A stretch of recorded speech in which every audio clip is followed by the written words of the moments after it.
خدا نے ابتدا میں زمین اور آسمان کو پیدا کیا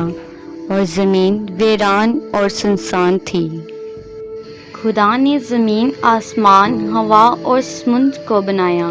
اور اس نے زمین پر خوبصورت پھول اور پھل دینے والے درختوں کو اگایا، اور آسمان میں دن کو سورج اور رات میں چاند روشنی دینے کے لیے بنایا۔ اس نے تاروں کو بھی بنایا۔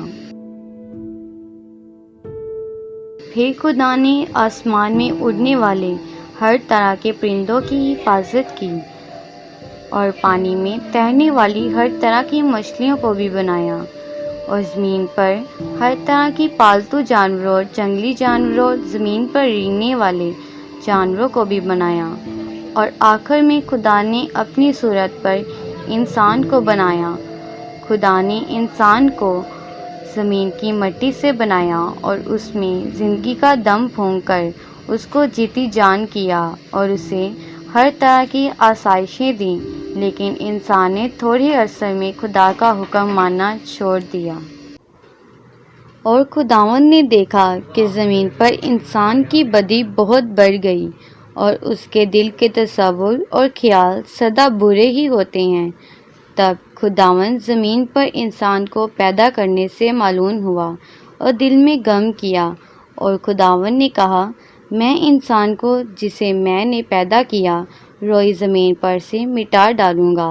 انسان سے لے کر حیوان اور رینگنے والے جاندار اور ہوا کے پرندوں تک، کیونکہ میں ان مادہ ہوں، اور پرندوں کی ہر قسم میں سے اور چرندوں کی ہر قسم میں سے اور زمین پر رینگنے والوں کی ہر قسم میں سے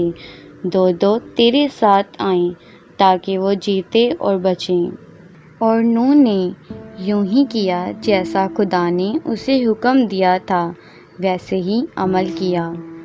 اور خداوند نے نوح سے کہا کہ تو اپنے پورے خاندان کے ساتھ کشتی میں آ، کیونکہ میں نے تجھی کو اپنے سامنے اس زمانہ میں راست باز دیکھا ہے، کیونکہ 7 دن کے بعد میں دنیا میں زمین پر 40 دن اور 40 رات پانی برساؤں گا، اور ہر جاندار شے کو جسے میں نے بنایا زمین پر سے مٹا ڈالوں گا۔ اور نوح نے وہ سب جیسا خدا نے اسے سب جاندار شے جو روئی زمین پر تھی مر مٹی، کیا انسان، کیا حیوان، کیا رینگنے والے جاندار، کیا ہوا کا پرندہ، یہ سب کے سب زمین سے مر مٹے۔ فقط ایک نوح باقی بچا، اور وہ جو اس کے ساتھ کشتی میں تھے، اور پانی زمین پر 150 دن تک چڑھا رہا۔ پھر خدا نے زمین ہے کشتی سے باہر نکلا، تو اور تیرے ساتھ تیری بیوی اور تیرے بیٹوں کی بیویاں اور ان جانداروں کو بھی باہر نکال لا جو تیرے ساتھ ہیں۔ اور خدا نے نوح اور اس کے بیٹوں سے کہا، دیکھو میں خود تم سے اور تمہارے بعد تمہاری نسل سے عہد کرتا ہوں، میں اپنی کمان کو بادل میں رکھتا ہوں، وہ میرے اور زمین کے درمیان عہد کا نشان ہوگی۔ اور ایسا ہوگا کہ جب میں زمین پر بادل لاؤں گا تو میری کمان بادل میں دکھائی دے گی،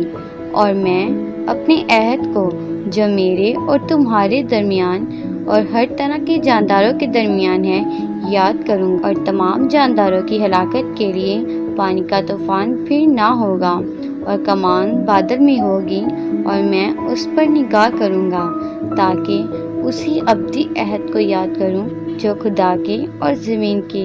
سب طرح کے جانداروں کے درمیان ہے۔ بس خدا نے نوح سے کہا